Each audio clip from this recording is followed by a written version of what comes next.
your main ideas in the order that you deal with them when actually building a treehouse.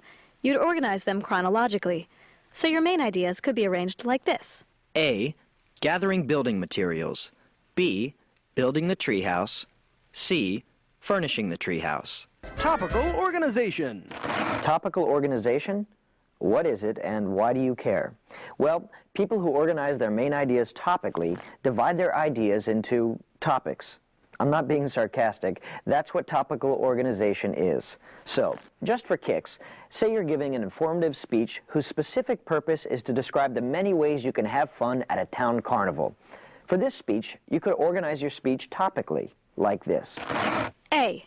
Enjoying the rides. B. Enjoying the professional freak shows. C. Enjoying the starchy fried concessions. Cause-effect. The cause-effect format identifies the causes and then determines the effects of a particular situation. Or you can use it the opposite way, identifying the obvious effects of a problem and then revealing their causes. So let's say your speech deals with the growing crime rate in the city. In a cause-effect format, you might organize your ideas like this. Cause number 1, there aren't enough police officers to fight crime. Cause number 2, the legal system takes it easy on hardened criminals. Effect? There is more crime. So, those are a few ways you can organize the main ideas in your speech. But just like there's more than one way to skin a cat, or to reattach that skin, there are other ways to organize your ideas. What's most important is that your organization fits the needs and style of your speech. But other questions still remain. Questions like, where am I going? The outline. Okay, most basic outlines begin with an introduction, proceeds with a body, and ends with a conclusion. We'll be going into detail on the intro and conclusion later, but for now, let's concentrate on the body of your speech. The body of your speech is denoted by a Roman numeral, and the main points in your speech are capital letters, A, B, C, etc. Then your supporting material, the illustrations, examples, and facts you're going to use to back up your main points, are located under the big letters and labeled with Arabic numbers 1, 2, and so on. So what you're doing is arranging your speech so it flows from general to specific information. Okay, now let's apply this outline to a real speech. Let's say the specific purpose of your speech is to explain how to avoid being mugged while visiting New York City. Your first main point, A, could be something like, you have to be wary of your environment when visiting New York.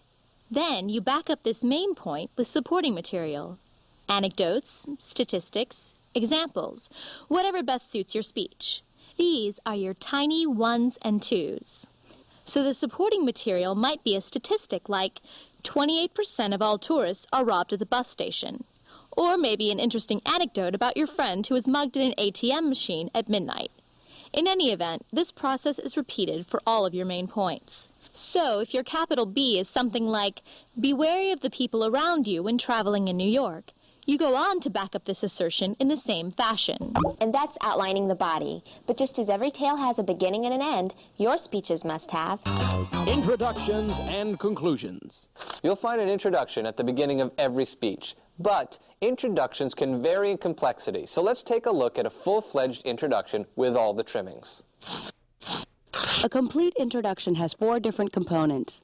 They are an intention getter, a statement of purpose, a statement of rationale or statement of relevance, and a preview of the body of the speech. We'll go into each one of these elements in detail. The attention getter. An attention getter grabs the audience members by their faces and says, "Hey, I'm talking here, I'm talking!" A good attention getter makes the audience want to listen to what's coming up next. One common type of attention getter is identification with the audience. Okay. Assume you're giving a speech on the many alternate uses of bubble gum to the members of the NGSC, the National Student Gum Convention, in Indiana. One type of attention getter you might try is identification with the audience. All of us here are students, and we all love gum. Identifying with the audience draws on something you and the audience have in common. Another great common attention getter is reference to the situation.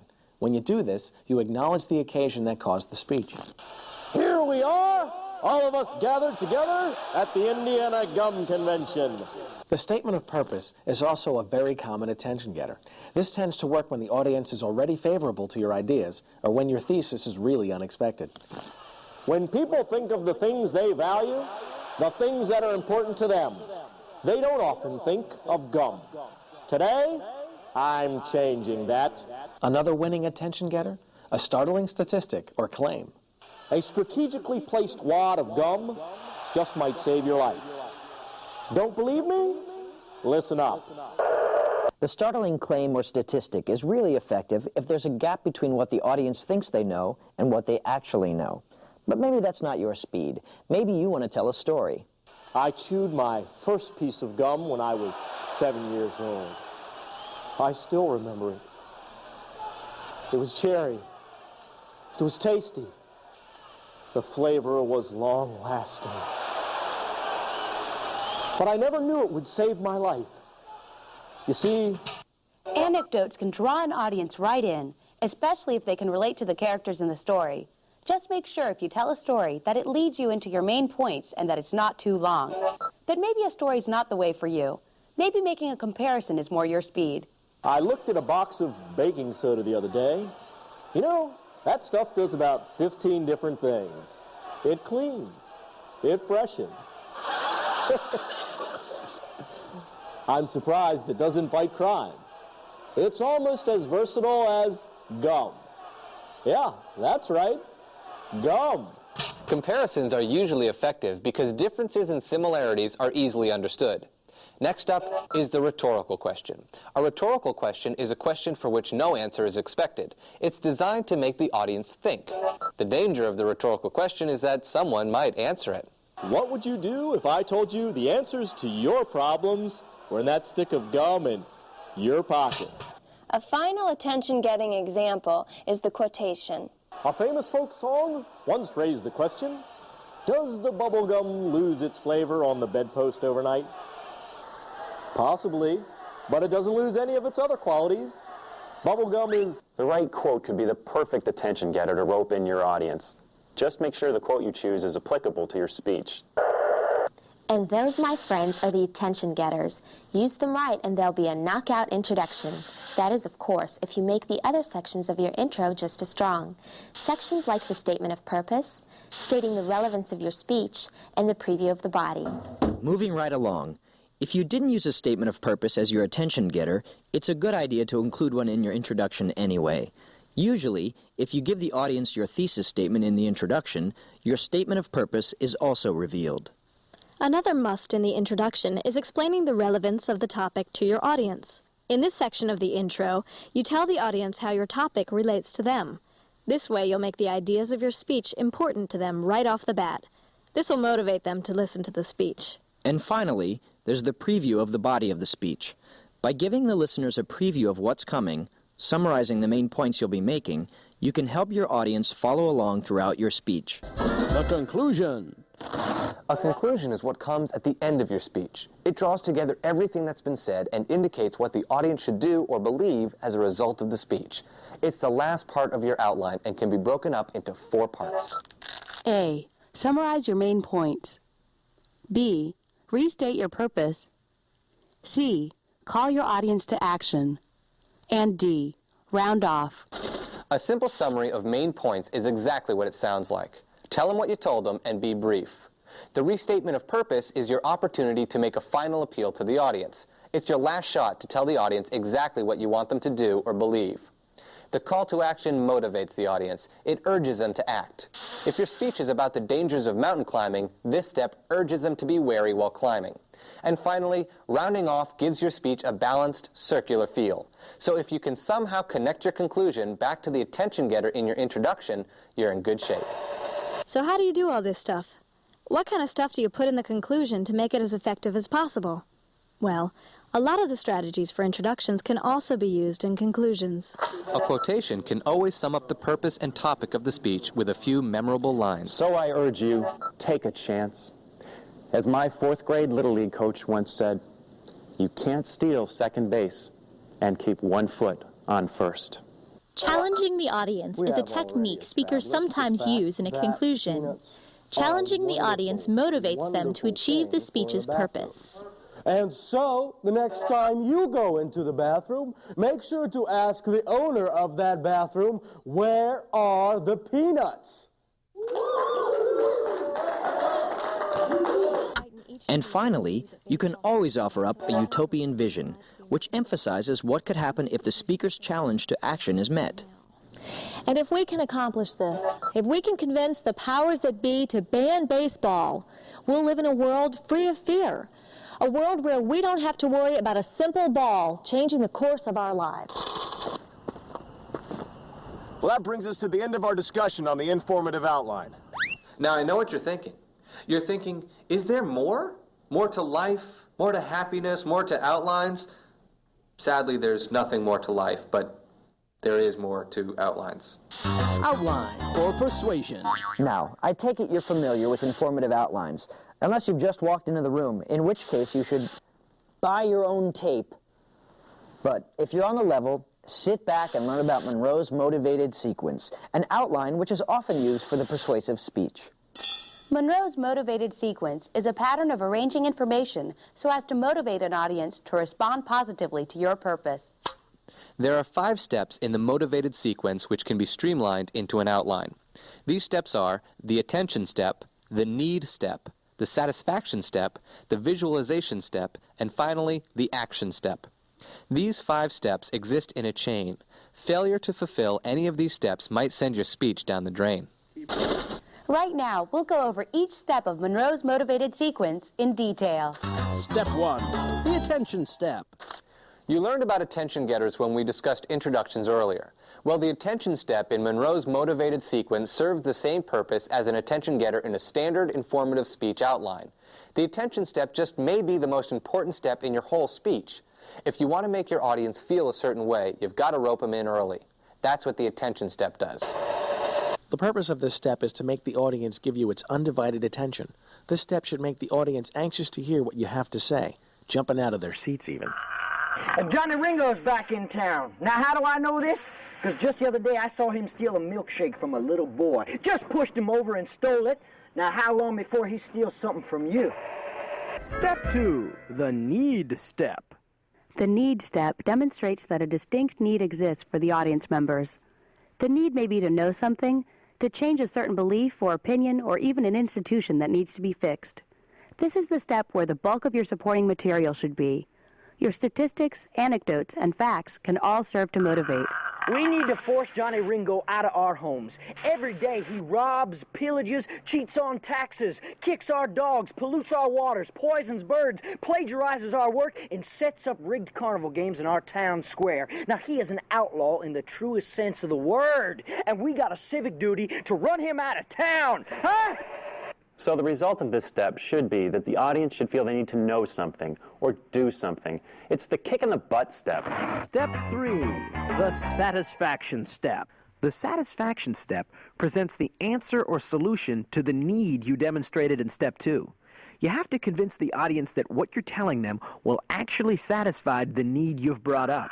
If we want to get rid of Johnny Ringo, we got to band together. We got to form a posse, confront him, and drive him out. Now, just 2 weeks ago, the townspeople of Snake Creek drove out Eddie the Tooth Skaggs. In fact, law enforcement surveys report that 78% of towns that form posses send their outlaws a-running. The time to form a posse is now! So, any statistics, illustrations, or other supporting material that makes your solution seem appealing would be right at home in the satisfaction step. Step 4, the visualization step. In the visualization step, you're supposed to intensify the audience's feelings or beliefs. Basically, you get the audience to visualize the way their situation might be if they were to see it your way. But maybe you're scared to form a posse. Maybe you just want to forget about all this, go inside and crawl underneath your bunks. Well, it's tempting, I know. But let's say we forget about all this. Let's say we let Johnny Ringo run free. In a year's time, he'll own this town. No one will be safe. Grandmothers will be afraid to go to church. Kids won't leave their houses for school. Cats will befriend dogs for protection. Now, before you know it, he'll be running for mayor. His campaign slogan, elect Johnny Ringo, or else. And the way things look, he just might win. No! In the visualization step, you take your listeners beyond the present time and place and pose the question of what might be. You can conjure up a positive visualization or, if you prefer, a negative visualization of what might happen if your plan wasn't enacted. Step 5, the action step. This is the final step, the home stretch. In the action step, you tell your audience what they have to do to make sure the need you've revealed is satisfied. It's your final chance to get people up off their rear ends to take action. So I want you to go home. I want you to grab your six-shooters, your slingshots, your sharp silverware, whatever you got. I want you to call your neighbors, your friends, your clergymen. I want a posse out here by dawn. We're going to take back this town. And there you have it, Monroe's motivated sequence. Use these steps so that your speech has the greatest possible impact. Start out with the attention step. We're gathered here today because we don't want our children playing with broken glass in the streets. Move on to the need step. We need to build a juvenile recreation center. Follow up with the satisfaction step. If we can get this center built, we can reduce juvenile crime and juvenile injuries. 60% of the towns that have community centers Hit them with the visualization step. And what happens if we don't build this center? They find their kicks elsewhere. Maybe they play with glass in the sandlot. Maybe they throw rocks at cars from the overpass. And finally, round off with the action step. So I ask that you dig deep into your pockets and clear your social calendars. All it'll take is a group effort and a lot of cooperation. Persuade away. Use the steps. Make Monroe proud. Transitions. A transition is the bridge between two different parts of a speech. Good transitions actually serve a whole bunch of purposes. They provide a sense of flow to the speech, and they make it easier for the audience to figure out where you are in the development of your speech. In a good transition, you should always try to briefly summarize what's just been discussed, briefly preview what's coming up next, and provide a link between two ideas. There's certain word combinations that can help you do this. Combinations like not only, but also. So, it's important to always know where your fire exits are. But not only should you be aware of how to prevent being trapped in a fire, you should also understand the dangers of actually being trapped. Smoke inhalation. Other great transition phrases are in addition to, furthermore, and however. And remember that it's always important to script your transitions in order to avoid verbal clutter. The next point I want to make is that, well, fire kind of, well, you know, it burns. Well, you get the point. Scripting helps you out. It also helps to use signposts. Signposts are verbal cues that indicate where exactly you are in the structure of your speech. There are obvious signposts, like using the keywords first, second, or third to label the points you're making. There's also changes in delivery of a speech. Stuff like pauses, changes in rate, pitch or volume. All these devices are signposts that show you're moving on to a new section of your speech. But that's delivery jargon. We'll get to that in a little bit. And that's the whole truth, people. That's what you'll need to write your speech. So know these steps and guidelines. Write furiously, write clearly, and write well, because the moment of truth is right around the corner. And that faithful day sneaks up on you sooner than you think. Part 2, Delivering the Speech. The time has come. After all the preparation, all the research, all the writing, it's time to walk down the aisle and step up on stage. It's time to rope in the audience, to make them yours, to make them eat out of the palm of your hand. Can you do it? Yes, you certainly can do it. But in order to present your speech to the best of your abilities, you have to learn about style and delivery. Let's tackle style first. Section A, Style. A long time